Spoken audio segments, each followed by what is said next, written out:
오늘도 이를텐을 구독해 주신 여러분, 함께 동행하시는 여러분 한 분 한 분을 축복합니다. 오늘은 데살로니가 후서 2장입니다. 어려움 가운데서 신앙생활을 제대로 하려고 노력하고 있는 데살로니가 교회 성도들에게 소망에 관한 복음을 전하고 있는 바울. 그 이야기가 그들에게는 어떻게 들렸을까요? 무엇이 가장 인상적으로 여겨졌을까요? 아마도 곧 그날이 올 것이라고 하는 표현, 이 표현이었던 것 같습니다. 마음이 힘들면 힘들수록 그 날이 당장 왔으면 하는 마음, 또 곧이라고 하는 말을 더 시급하게, 긴박하게 해석할 수 있었으니까요. 그래서일까요? 사도 바울은 위로에 관한 말씀을 전하면서 몇 가지를 더 덧붙여서 설명합니다. 이 내용이 데살로니가 후서를 기록할 수밖에 없었던 주요 원인이기도 한데요. 형제들아, 우리가 너희에게 구하는 것은 우리 주 예수 그리스도의 강림하심과 우리가 그 앞에 모임에 관하여 영어로나 또는 말로나 또는 우리에게서 받았다 하는 편지로나 주의 날이 이르렀다고 해서 쉽게 마음이 흔들리거나, 여러분 기억하십시오. 그날에 관한 이야기를 들을 때 결코 쉽게 마음이 흔들리거나 두려워하지 말라는 것입니다. 심지어 그 말을 한 사람이 사도들이었다 할지라도 그 말 때문에 흥분할 필요가 없다라는 거죠. 침착하게 그 메시지에 경청하라는 뜻일 것입니다. 그러면서 사도 바울은 그 날이 오기 전에 반드시 일어날 수 있는 현상들이 있다고, 징조가 있다고 말합니다. 예수님도 이와 같은 말씀을 하셨는데요. 그 내용이 무엇일까요?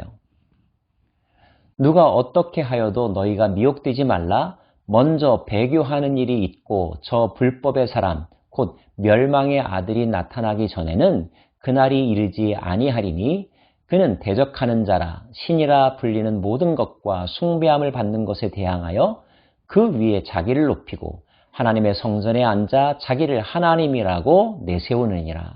그 날, 즉 주님의 강림의 날이 오기 전에 먼저 배교하는 자들이 나타날 것이요, 배교하는 자들이 생길 수 있도록 유혹하는 이가 나타날 것인데, 자칭 신이라 하는 자, 하나님이라 하는 자가 나타날 것이라는 것입니다.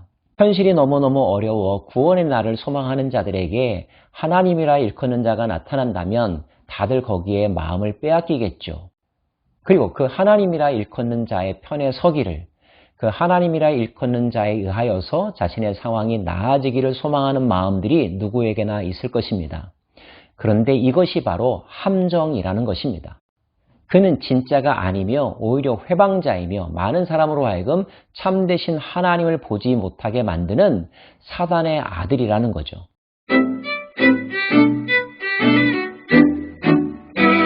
그렇다면 왜 그런 일이 일어날까요? 참되신 진짜 하나님이 나타나기 전에 이렇게 거짓 선지자들, 거짓 하나님이라 일컫는 자들이 사람들의 마음을 빼앗는 것일까요? 그것은 사람들로 하여금 참된 믿음을 갖게 하기 위하여 참된 믿음을 가졌는지 아니었는지를 거르게 하는 과정이라고 사도 바울은 해석하고 있습니다. 악한 자의 나타남은 사단의 활동을 따라 모든 능력과 표적과 거짓 기적과 불의의 모든 속임으로 멸망하는 자들에게 있으리니 이는 그들이 진리의 사랑을 받지 아니하여 구원을 받지 못함이라. 이러므로 하나님이 미혹의 역사를 그들에게 보내사 거짓 것을 믿게 하심은 진리를 믿지 않고 불의를 좋아하는 모든 자들로 하여금 심판을 받게 하려 하심이라. 진리를 믿지 않고 불의를 따르는 자들을 걸러내는 하나님의 섭리요 계획이라는 것입니다. 그렇다면 사람들은 왜 진리를 믿지 않을까요? 왜 불의를 쫓을까요? 진리를 제대로 알지 못하기 때문이죠. 자기가 진리를 만들기 때문입니다. 자기가 믿고 싶은 것을 진리라고 여기는 사람들, 그런 사람들을 걸러내기 위함이라는 것입니다. 사도 바울은 말합니다. 그렇게 자칭 하나님이라 지칭하고 사람들을 속이는 자들, 그리고 그 속임에 넘어간 자들의 마지막은 어떻게 될 것인가? 그때 불법한 자가 나타나니 주 예수께서 그 입의 기운으로 그를 죽이시고 강림하여 나타나심으로 패하시리라. 참되신 예수 그리스도께서 나타나시면 모든 거짓된 것들이 다 사라지고 멸망하게 될 거라는 거죠. 그러므로 너희는 분명하게 분별해야 한다는 것입니다. 지금 너희들이 잠시 힘들다고 마음을 빼앗겨서 따라가고 있는 그것은 사라질 신규리에 지나지 않는다는 것. 진짜 하나님은 그 고난의 역경 너머에 계신 분이시며 끝까지 인내하는 자들에게 나타나실 분이라는 것. 이 사실을 굳게 마음속에 담가두라는 것입니다. 그리고 그렇게 되지 않기 위하여 다른 것에 마음을 빼앗기지 말고 우리가 전하는 복음, 사도들이 전하는 복음, 참된 복음에 마음을 굳게 두어야 한다는 것을 강조합니다. 주께서 사랑하시는 형제들아, 우리가 항상 너희에 관하여 마땅히 하나님께 감사할 것은 하나님이 처음부터 너희를 택하사 성령의 거룩하게 하심과 진리를 믿음으로 구원을 받게 하심이니 이를 위하여 우리의 복음으로 너희를 부르사 우리 주 예수 그리스도의 영광을 얻게 하려 하심이니라. 성령의 거룩하게 하심과 진리를 믿게 하기 위하여 바로 우리를 보내셨고 우리를 통하여 그 복음을 전하게 하셨으니 우리가 전하는 복음 이외의 다른 것들에 마음을 빼앗기지 말라는 것입니다. 사랑하는 여러분, 진실로 참된 복음을 전하는 자들은 복음을 전하는 자의 역할을 감당할 뿐이지 자기 스스로가 복음이 되지는 않습니다. 하나님을 전하다가 하나님인 양 행동하거나 자기를 하나님화하지는 않는다는 거죠. 거짓 것들의 특징이 무엇인지 아십니까? 처음에는 하나님에 대하여 소개하다가 나중에는 자기 자신이 하나님의 자리를 차지한다는 것이죠. 여기에 속아 넘어가서는 안 됩니다. 어떤 사람이 속아 넘어갈까요? 그들이 전하는 하나님이 아니라 하나님을 전하는 그들에게 집중하는 자들입니다. 그럴 때 그들은 진리를 따라갔으나 사실 진리를 믿는 자가 아니며 하나님을 믿는다고 말하지만 그러나 하나님이 아닌 하나님이 전하는 자를 하나님이라 착각하면서 믿음 생활하고 있을 뿐이죠. 그런 자들의 마지막은 결국 멸망일 것이며 모든 것이 드러나 수치를 당하게 될 것이라는 것입니다.